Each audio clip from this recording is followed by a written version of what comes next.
Volvemos a Entérate con Leslie.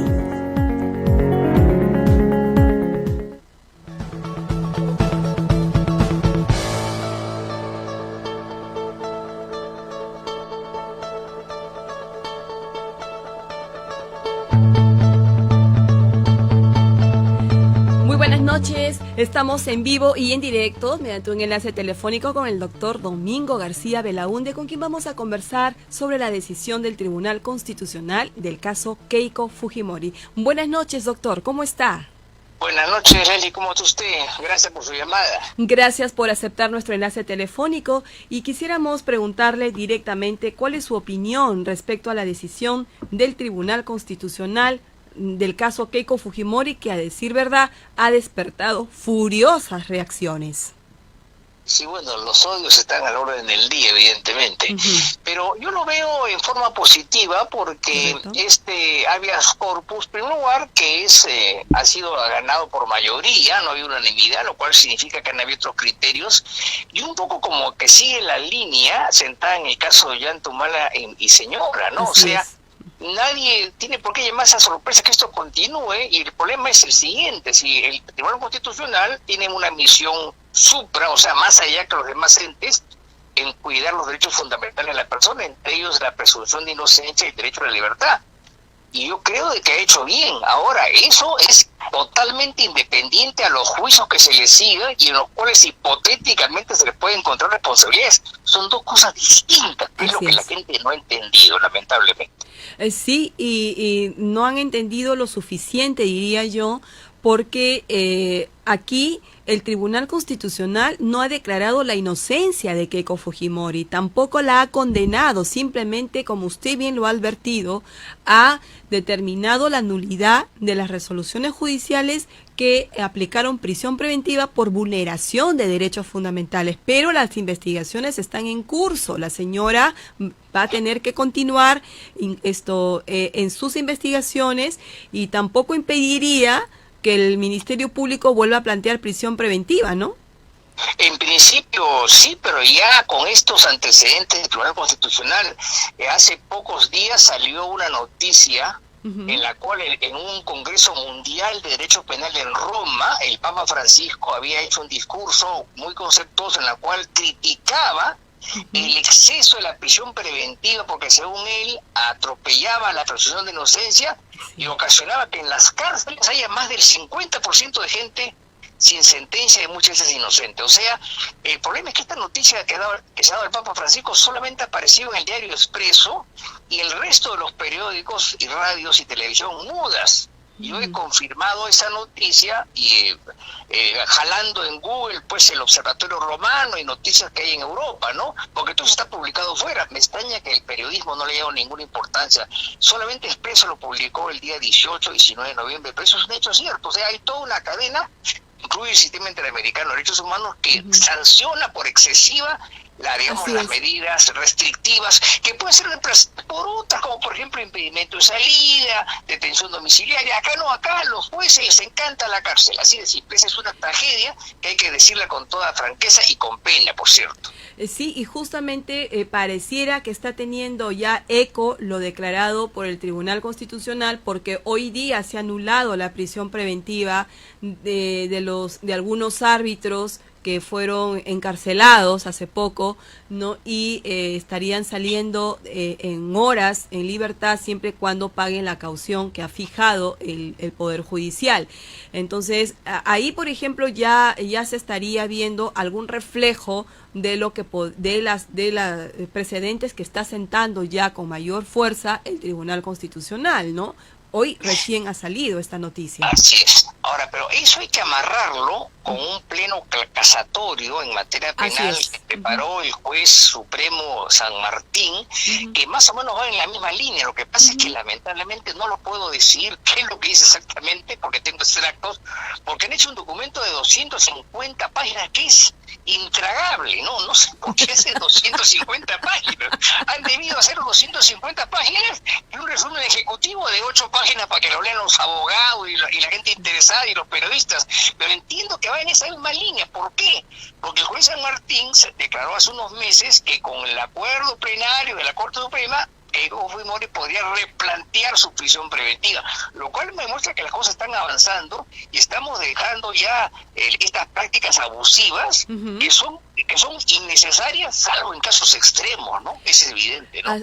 Así es. El acuerdo plenario, por ejemplo, lo tenemos nosotros descargado íntegramente en nuestra portal de información, así como el informe de la Comisión Interamericana del 2017 respecto a la prisión preventiva. También hemos sacado un editorial respecto al Tribunal Constitucional y acepto con toda transparencia y con todo respeto el jalón de orejas que nos acaba de dar respecto a este tema del discurso del Papa, que yo no lo he advertido, le soy franca, pero sí me voy a reivindicar con usted y con la ciudadanía, porque esta noche voy a publicar, o en el transcurso de esta noche voy a publicar esta noticia de Roma respecto al abuso de la prisión preventiva, para que la ciudadanía también entienda que desde el punto de vista de la Iglesia también se está haciendo no una nota al respecto, no una opinión. Entonces esto no solamente es una cuestión de abogados,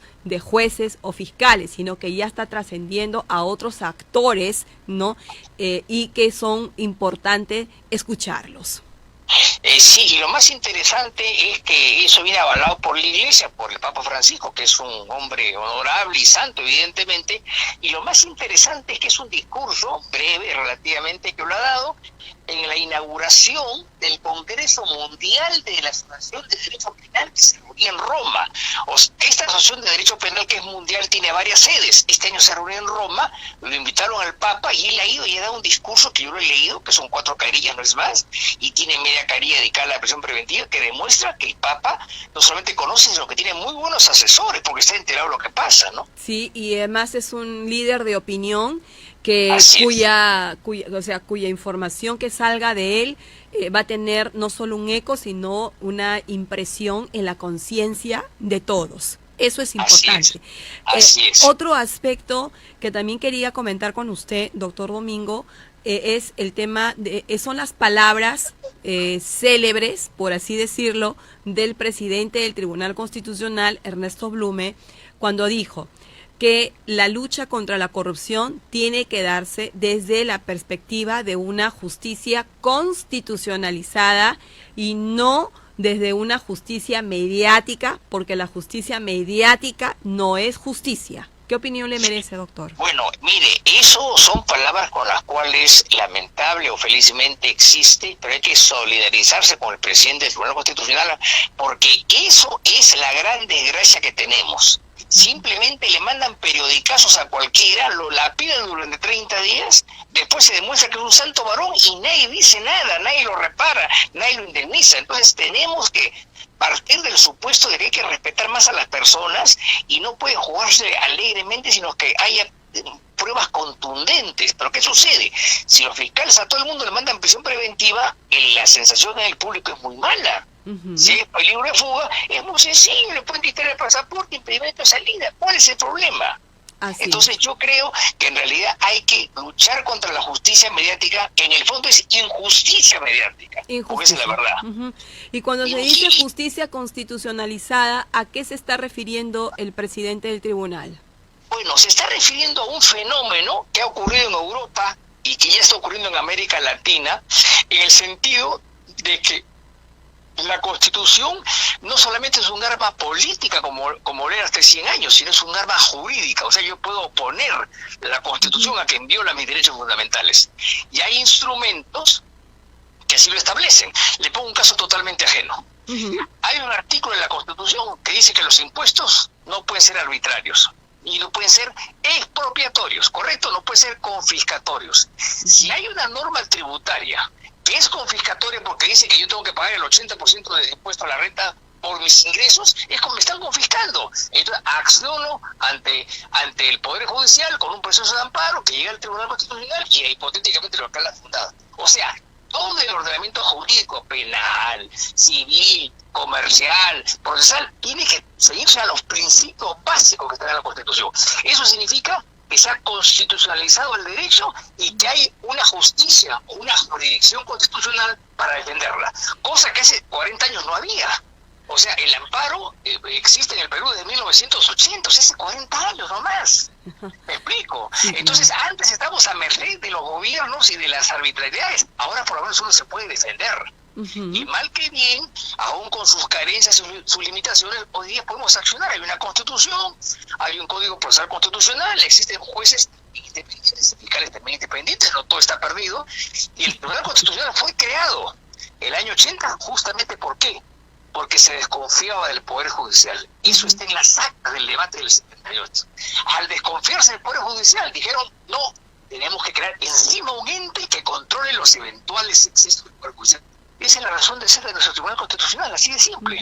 Así que no se asusten diciendo que hemos desautorizado a los jueces. No, hace 40 años los constituyentes dijeron, tenemos que crear un órgano que sea la última solución o el último respiro para aquellos que se sientan agraviados a sus derechos fundamentales. Y así fue creado el año 79-80 el entonces llamado Tribunal de Garantías Constitucionales, hoy Tribunal Constitucional. Sí, le pregunto esto porque en realidad se han creado diversos titulares, no voy a decir de qué medios de prensa, pero se han creado algunos titulares en el sentido de pronto provocar, ¿no?, un enfrentamiento entre el Poder Judicial con el Ministerio Público versus el Tribunal Constitucional, cuando por ahí leí que un titular decía que el Tribunal Constitucional había prácticamente desconocido a 14 vocales o magistrados del Poder Judicial que le dijeron sí a la prisión preventiva, ¿no? Entonces, como que le está especulando en un sentido muy contrario, ¿no? Un poco enfrentar al Tribunal Constitucional con el Poder Judicial, ¿no? Entonces, yo creo que esto es podría tratarse de un peligro para la seguridad jurídica, porque como usted bien lo ha dicho, el Tribunal Constitucional es el órgano supremo que interpreta la Constitución. Así es. Todos nos tenemos que deber a ello. Tenemos que aprender a respetar esas decisiones, nos guste o no nos guste. Mire, si hablamos de la disolución del Congreso de la República, por si acaso, por ejemplo, ¿no? Algunos estuvieron de acuerdo, otros estuvieron en desacuerdo, ¿no? Y en fin, la situación quedó ahí, ¿no? Quedó ahí y ahora se va a ver la contestación de la demanda, ya hay fecha de audiencia, ¿no? Y sin embargo, cuando se dio lo de la señora Keiko Fujimori, sinceramente vi furibundas reacciones, ¿no?, respecto a este tema. Usted lo ha dicho, tenemos un precedente en el caso de Ollanta Humala, tenemos el acuerdo plenario de la Corte Suprema, tenemos el informe de la CIDH, tenemos lo dicho por el Papa. Entonces tenemos herramientas jurídicas de sobra para poder haber aplicado en su debido momento el respeto a nuestros derechos y de repente desestimar la prisión preventiva y reemplazarla por otra medida coercitiva, pero no lo hicimos. O sea, cuando digo no lo hicimos, no estoy refiriendo hablando en conjunto de las personas. Claro, no se hizo, ¿no? Y ahora se enmienda una plana, ¿no? Entonces, ¿qué es lo que sigue ahora, doctor Domingo? Bueno, mire, yo espero que no llegue a tanto el asunto, porque hay una cosa que le voy a decir, mi impresión personal, yo pues mi trabajo con la Fiscalía es mínimo, porque yo no veo ese mundo, pero mi impresión personal en el mundo del Poder Judicial es que, dejando de lado la corrupción que nunca falta, hay, sin embargo, jueces honorables, trabajadores y conscientes, pero lo que yo noto es que no tienen cultura constitucional. O sea, no entienden los problemas constitucionales, porque nunca nadie se los enseñó. Me explico, el constitucionalismo como técnica argumentativa, como disciplina, es muy joven en el Perú, mientras que en Argentina tiene 150 años, acá tiene pues 30 o 40. Entonces los jueces no conocen constitucional, esa es mi experiencia. Entonces, por más buena fe que tengan, no dan buenos frutos. Entonces lo que hace el TC simplemente es ser mucho más riguroso y dar esa solución y se acabó. No tiene por qué haber pleitos, ese es un problema que la misma Constitución establece que el Tribunal Constitucional es última instancia en materia de vacuno y amparo. ¿Cuál es el problema? ¿Van a pelearse contra la Constitución de esta actual y la anterior? No tiene sentido. No tiene sentido. Yo espero realmente que podamos corregirnos en el acto con estos precedentes ya sentados del Tribunal Constitucional y con todas las herramientas que tenemos. Esperemos, porque la lucha ha sido fuerte, La lucha que han dado abogados que llevan sus casos, sus patrocinios, ha sido fuerte. Nosotros desde otras perspectivas hemos estado muy de cerca siguiendo las informaciones, pero realmente esperemos que podamos también asumir conciencia en nuestro país, que vivimos en un estado de derecho, que vivimos en una democracia, y en una democracia y en un estado de derecho lo primero que tenemos que hacer primero es a tolerar las opiniones y a respetar las decisiones de los órganos constitucionales. Le agradecemos, doctor Domingo García Belaúnde, por este enlace y por esta ilustración que nos da como de costumbre en el programa. Muchas gracias. Encantado. Hasta cualquier momento. Buenas noches. Buenas noches, hasta luego. Ha sido con nosotros el doctor Domingo García Belaúnde en un enlace en vivo. Muchísimas gracias, ciudadanía, por escucharnos todos los miércoles de 7 a 8. Nos despedimos, nos hemos excedido un poquito los minutos, pero nos despedimos hasta el próximo miércoles, no sin antes pedirte que independientemente del credo que profesas, de la religión que tengas, en tu ser interior, aplica esa forma de agradecer por la vida, por la familia que tenemos, por la libertad de la que gozamos, por todo lo que realmente Dios nos dio para vivir en este mundo. Si Dios nos puso en este mundo es para poder construir y no destruir. Ese es el mensaje que te dejo esta noche. No importa la religión que tú creas, o el credo o el culto que profeses. Mírate acá adentro, hagamos todos los días un examen de conciencia, somos personas que estamos en vías de perfección, caminando, recorriendo un camino lleno de imperfecciones. Si nos equivocamos, no permanezcamos caídos, levantémonos y continuemos enmendando nuestros errores. Muy buenas noches, gracias por su sintonía, conmigo Dios mediante el próximo miércoles.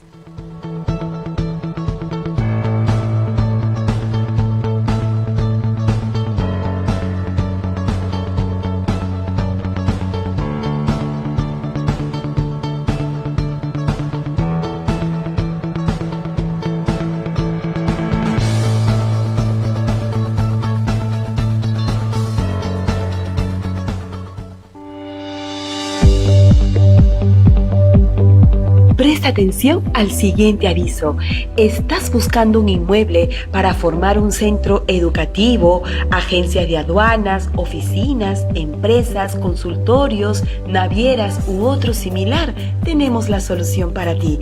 Se alquila un edificio de 3 pisos con estacionamiento vehicular interno, con área de 576 metros cuadrados y con área construida total de 637 metros cuadrados. Estamos ubicados en esquina de Guardia Chalaca 802 con esquina Atahualpa 676 en el Callao. Razón del alquiler del inmueble: llámanos al 22 42 773 22 42 773. Te esperamos.